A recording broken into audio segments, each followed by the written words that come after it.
I'm very glad to be here and to be talking with you today a little bit about the ecosystem of civic innovation, municipal innovation in Southern California. What I'm going to do is give you a bit of the sort of the where, the what, the who, the how, and then talk a little bit about why this matters. But by way of full disclosure, I want to say, first of all, that I'm not just studying this, I'm also engaged in it. I serve as a commissioner with the Los Angeles County Quality and Productivity Commission and chair of the Productivity Investment Board, which is the nation's oldest and largest local government innovation fund. I say that not just because I'm proud that LA County is doing this and that we've been doing it for 30 plus years, but that this is work that is coming right out of Southern California, right? In terms of our region, Long Beach, Los Angeles, the county, we are at the forefront of this work. It hasn't always been called civic innovation, but we've been doing it for quite some time. And this creativity that we've been hearing about all day is really organic and part of who we are as a community in Southern California. So, to give you some context, you may be familiar with the notion that these innovation projects have been happening around the country and around the world for quite some time, right? The Bloomberg Philanthropies project, the investment here in Long Beach, similar investment in the city of Los Angeles, Mayor's Challenge in the city of Santa Monica, is really part of a larger effort that's been going on for some years. That reflects investments of millions of dollars in cities, municipalities, not just in the United States, but also around the world. What we were really interested in understanding was this question of, well, okay, we can learn from different innovation projects as they occur in one city over here, in one municipality, one region over there, and we can actually learn from the patterns that emerge when we look around the world. What do these innovation projects have in common? So with Bloomberg, a think tank called Nesta in London actually did a very good study of around 30 or so of these innovation initiatives around the world and taught us a lot about what they have in common, what it takes to succeed, why this all matters. But the question arises, what about within a particular region? Does it matter that within the space of, 20 miles, there are 3 Bloomberg-funded projects and a number of other innovation initiatives underway that have been underway for not just 30 years, but even actually 50 plus years if we look at the timeline? What does it matter that within an ecosystem that shares traffic patterns, that shares environmental challenges and opportunities, that shares sustainability, that shares an economy, right? What does it matter to look at those together? So we started to look at that. And if we look here at the map, what we'll see is that there are quite a number of efforts around Southern California. So within the county of Los Angeles, there are 2 commissions at the county that focus on innovation, the Citizens Economy and Efficiency Commission, which has been around since 1964, and the Quality and Productivity Commission, which has been around since 1980. There is everything happening in Long Beach, and I will not go into great detail because we've been going into great detail all morning. There is the City of Los Angeles, which has had its own Quality and Productivity Commission since 1985, recently renamed the Innovation and Performance Commission, and now supplemented by the Bloomberg investments as well as some other investments I'll mention in a minute. The City of Santa Monica has its Bloomberg-funded Wellbeing Project. I also chair the Social Services Commission there, and we're working to look at innovative ways of engaging the Wellbeing Project across different departmental lines. The City of West Hollywood, I saw Francisco Contreras here, has its innovation efforts and the WeHo X project. Orange County is the other county that has a long track record of innovation. The city of Redlands has a chief innovation officer. The cities of Costa Mesa, Newport Beach, and Santa Ana have had at one time or another, and continuing very active innovation programs that are, some of which are rooted in workforce development within the city workforce. So drawing on the ingenuity and creativity of city employees. Within the counties of Riverside and Ventura, there are a couple of additional projects. The city of Riverside has a chief innovation officer, and the Ventura County has a service excellence commission, again, drawing on workforce ingenuity. So where else is this happening? Wrong clicker. That list was a list of essentially municipal innovation efforts, but civic innovation, of course, is not limited to cities and counties, though our research was focused there. And just to give you a sample of some of those, the Metro Los Angeles, right, has an Office of Extraordinary Innovation. The Los Angeles County Economic Development Corporation has its innovation initiatives. We're here as part of innovation, the launch of Innovate LA, which is this whole month. And Chris Rico, as their director of innovation, is pursuing cross-jurisdictional efforts. The mayor's operations innovation team at the City of Los Angeles is in some ways the counterpart to the Bloomberg project, but this is actually a public-private partnership. You'll be hearing more about those later. This is a city partnership in partnership with the Mayor's Fund for Los Angeles and the LA Coalition for the Economy and Jobs. So this is actually crossing the border of municipality and nonprofit and philanthropic. There's the LA 2050 effort led by the Goldhirsch Foundation, which is really looking ahead to the year 2050, asking where will we be then, and do we want to be there? And if we want to change that, what do we need to do to get there through primarily a grants competition, which actually just closed applications for their third year, I believe, or fourth year.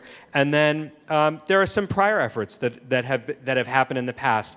I mentioned in Newport Beach, they had a Citizens Technology Task Force. The City of Los Angeles, in a prior mayoral administration, had a Council on Innovation and Industry. And the City of LA Controller's Office launched a Civic Innovation Lab in cooperation with what was then called Hub Los Angeles, where I have a connection as well, to, again, look at some interesting problems and try to see whether folks within city government and beyond city government can be engaged in some problem solving. So what is it that these innovation projects have in common? You've spent the morning here, you've heard about what is going on in Long Beach and a little bit beyond, but this is where I want to tell a story of broader patterns. So the value proposition of innovation initiatives, whether it's hiring an innovation manager or a chief innovation officer, whether it is appointing an innovation commission or a more time-limited task force, typically they're doing one or more of four things: public sector innovation, collaboration, and improved service delivery is one. These are internal to government generally. They're about improving what we do, doing more for either less or differently, but fundamentally changing business process and improving it. A second focus for innovation work is civic engagement and public partnerships. This is going outside the realm of government and saying, how do we change the relationship between residents and stakeholders and the governments with which they work, and really improving the level at which community members are engaged in addressing the same challenges and opportunities that government is engaged in. A third, Long Beach is really a leader here, local economic development, but these are it is not unique to Long Beach. Any number of innovation initiatives, both here and around the country, have addressed the question of how to grow the region, make it more prosperous, and engage broad bases of community members and different jurisdictions and different sectors in doing so. And then finally, generally wicked problems, right? So in the context of having an innovation commission or an innovation task force, one of the things that you can do with them is make them the czar for a particular issue. I think a good example of this is the Citizens Economy and Efficiency Commission in the County of Los Angeles.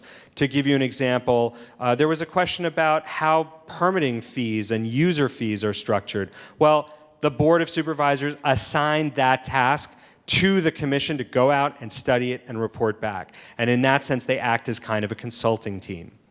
And they're working on issues. The city of Los Angeles is working on gentrification, for example. How do you increase prosperity in neighborhoods that need it most without a process of gentrification that leads to displacement? How can you create inclusive growth? These are challenges that are not easily addressed on the dais of a council meeting or even a public, a really public setting, but they're the kinds of efforts that commissions can pursue in depth and at greater length. How does this work? So there are, again, pretty much 5 patterns here to how the work gets done. One is funding. So I mentioned the County of Los Angeles Productivity Investment Board. The City of Los Angeles has its own innovation fund. There are varieties of efforts where you put some money aside and you allow departments or other stakeholders to apply for those funds, usually with a promise of a return on investment that involves either doing the same for a lot less or reaching many more people for about the same amount of money. But typically, those of you who work in city government know that your budgets are already encumbered, and so innovation funding is a way to jumpstart, if you will, an improvement process, get over that initial funding hump. A second one, we've been enjoying them all day, right, is awards and recognition. The City of Long Beach has been giving out Civic Innovation Awards. I want to call out the Association of California Cities Orange County Local Government Innovation Task Force. They actually compile a book every year of top local government innovations from across Orange County, and then they get together and give awards to the most promising among them. But of course, next in a couple of weeks, the county, LA County, has its Quality and Productivity Commission Productivity and Quality Awards Luncheon. The City of Los Angeles does the same. I think this awards and recognition is incredibly important, particularly because so much of the work that is being done is being led by employees, municipal employees who every day are thinking about how to do this work better for the people they serve. And when we do these awards, we're actually really honoring that work and really giving the kind of recognition that we need in order to build up a strong workforce that can continue to have broad impact. The third example I mentioned earlier is evaluation and consulting. So commissions that are brought in, that happens here in Long Beach and a couple of other cities, where the innovation group becomes that task force, that SWAT team to go in and really take on an issue and address it and move forward.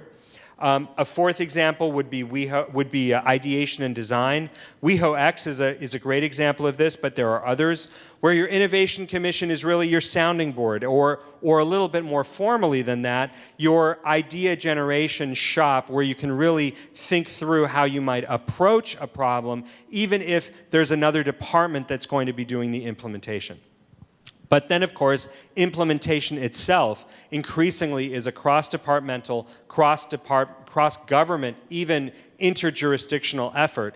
And so the innovation delivery team here in Long Beach is an example of the fifth how, which is project management. In other words, when you have something that needs to get done, you want to hand it over to a team that crosses departments, that is not hampered by individual departmental traditions, conventions, rules, cultures, and you can actually move the project forward in a cross-sector kind of way. And we've seen that here in Long Beach. We see that in the city of LA. It's actually a hallmark of how Bloomberg looks at the work that it's doing. I want to talk about the who for a minute, because I think we spend a fair amount of time looking at how cool is this new technological solution, how awesome is this new approach to doing things, isn't it neat to be able to do design work? But one of the things that we so frequently don't talk about is who are the people doing this, right? Because when we talk about the assets that government brings to bear to make a difference in our communities, we're not just talking about money. We're talking about people first and foremost, who have given their lives, their professional careers to make this work. And when we look at the innovation process, I think what we can see clearly is that it's a very special kind of person who thrives in this environment. So if you're thinking about how you might take this innovation work back, you might want to think about the kinds of people who have these particular characteristics. They have diverse professional backgrounds and training, journalism, engineering, the arts. These are, in some sense, absolutely typical backgrounds for government work because government takes everyone. In others, these are outside the usual suspects. They have cross-sector experience outside government. These are not people who've spent their entire careers inside government. They've been in and out over the course of time, working in the private sector, the nonprofit sector, other sectors.